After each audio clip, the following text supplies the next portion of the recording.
মহাসমাবেশের সম্মানিত প্রধান অতিথি, বাংলাদেশের মজলুম জননেতা, বাংলাদেশ জামাতে ইসলামীর সংগ্রামী আমির জনাব ডাক্তার শফিকুর রহমান সহ মঞ্চে উপবিষ্ট নেতৃবৃন্দ এবং আমার সামনে উপস্থিত লক্ষ্মীপুরবাসী, আপনারা সবাই লক্ষ্মীপুর জেলা বিএনপির পক্ষ থেকে আমাদের সালাম এবং সংগ্রামী শুভেচ্ছা গ্রহণ করুন।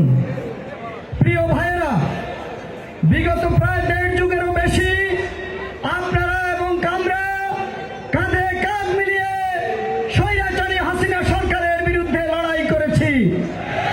এই দীর্ঘ লড়াইয়ে আমাদের সহস্রাধিক নেতা কর্মীকে গুম করা হয়েছে, হাজার হাজার নেতা কর্মীকে হত্যা করা হয়েছে। বিএনপি এবং জামাতে ইসলামীর বিরুদ্ধে হাজার হাজার মিথ্যা মামলা রুজু করা হয়েছে, 60 লক্ষাধিক নেতা কর্মীকে আসামি করা হয়েছে। কিন্তু আমরা কি মাথা নত করেছি?